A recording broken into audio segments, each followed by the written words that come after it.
नाजरीन, आपको ये जानकर हैरानी होगी कि लीबिया में एक दौर ऐसा भी था जिसमें हर शख्स के पास अपनी 2 से 3 गाड़ियां हुआ करती थीं और वहां पर पेट्रोल पानी से भी ज़्यादा सस्ता हुआ करता था। आइए नज़र डालते हैं लीबिया के उस दौर पर।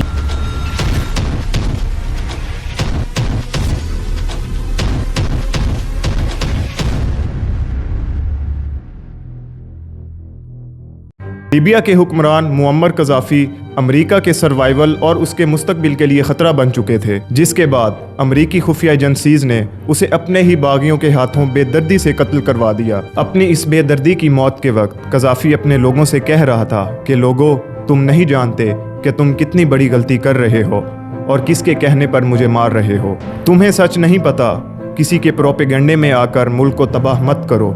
मगर किसी ने भी मुअम्मर कज़ाफ़ी की बात नहीं सुनी। कज़ाफ़ी ने अपनी एक तारीखी तकरीर के दौरान ये कहा था कि अब वक्त आ गया है कि तमाम मुसलमान ममालिक आपस में इकट्ठे हो जाएं, वरना इराक़, शाम, फ़लस्तीन और अफ़गानिस्तान के बाद एक एक करके हमारी बारी आने वाली है और दुश्मन हमें डिवाइड एंड रूल के ज़रिए तबाह करना चाहता है। यानी मुसलमानों के इत्तेहाद को तोड़कर एक एक को तबाह करे। और ये भी कहा कि अगर मुझे कत्ल किया गया तो लीबिया पहले जैसा कभी नहीं रहेगा। और आज इनकी मौत को 14 साल हो चुके हैं और उनका एक एक लफ्ज़ सच साबित हो रहा है। एक एक करके मुसलमान ममालिक को तबाह किया गया है। आज लीबिया के वसाइल पर कब्ज़े हो चुके हैं और लीबिया टुकड़े टुकड़े होकर रह गया है। लेकिन मुअम्मर कज़ाफ़ी के दौर में यहाँ के लोगों का लाइफ स्टाइल और आमदन यूरोप के लाइफ स्टाइल और आमदन से कहीं ज़्यादा था। कज़ाफ़ी को आखिर क्यों कत्ल किया गया?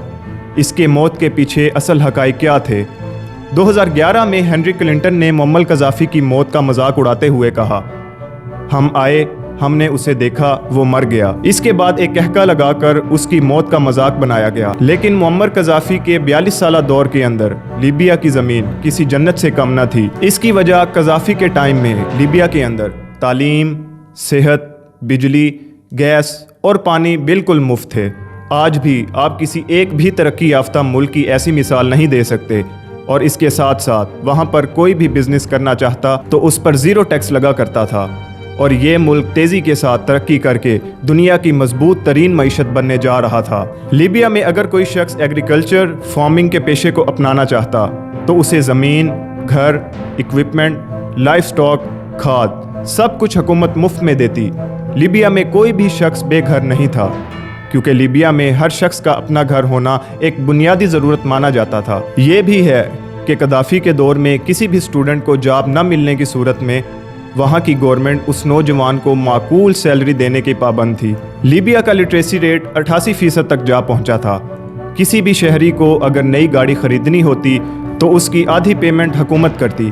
कज़ाफ़ी ने बैंक्स और ऑयल को नेशनलाइज कर दिया था, जिसकी वजह से बैंक लोन एंड ट्रस्ट 0% था। और अगर पेट्रोल की बात की जाए तो लीबिया में ये कहा जाता था कि वहाँ पानी महंगा है और पेट्रोल सस्ता। मेगा नेशनल इलेक्ट्रिक ग्रिड हुकूमत ने बनाया, जो कि पूरे लीबिया में बिजली मुफ्त फराहम करता। ये इतना बड़ा था कि यूके, बरतानिया और फ्रांस की ग्रिड स्टेशन मिलकर भी इसके साइज़ और पावर का मुकाबला नहीं कर सकते थे। लीबिया वो वाहिद मुल्क था जिसके ऊपर $1 का भी कोई बैरूनी कर्जा नहीं था, बल्कि इसके अपने $150 बिलियन के फॉरेन रिजर्व थे। लीबिया के अंदर ज़मीन के नीचे दुनिया का सबसे बड़ा फ्रेश पानी का ज़ख़ीरा मौजूद था, जिसका कुछ हिस्सा मिस्र, सूडान और लीबिया में वाक़या है। लीबिया के लोग यहाँ से फ्रेश पानी ले और पी रहे थे, जिसे कज़ाफ़ी ने अपने लोगों के लिए बनाया था, जो कि अगले 1000 साल तक किसी तरह से ख़त्म नहीं होगा।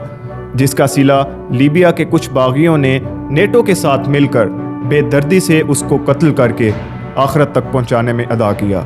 लेकिन सवाल यहाँ ये पैदा होता है कि ऐसे हालात नेटो ने क्यों पैदा किए कि कज़ाफ़ी के अपने ही लोग उसको बेदर्दी से कत्ल करने के लिए आमादा हुए और उन्होंने उसको कत्ल कर दिया। इसकी पहली वजह जो मुस्लिम तज्ज़िया निगार और कुछ सियासतदान बताते हैं वो मुअम्मर कज़ाफ़ी के आइडियाज़ थे, जिसके मुताबिक वो अमेरिकन इकॉनमी को पीछे छोड़कर लीबिया इकॉनमी को नंबर 1 इकॉनमी बनाना चाहते थे। मुअम्मर कज़ाफ़ी के कत्ल की दूसरी वजह तमाम मुस्लिम लीडर्स को एक प्लेटफॉर्म पर जमा करके एक ब्लॉक बनाना था। कुछ तारीखदानों का मुअम्मर कज़ाफ़ी के कत्ल के पीछे हेनरी क्लिंटन की ईमेल्स का सबूत भी सामने आता है।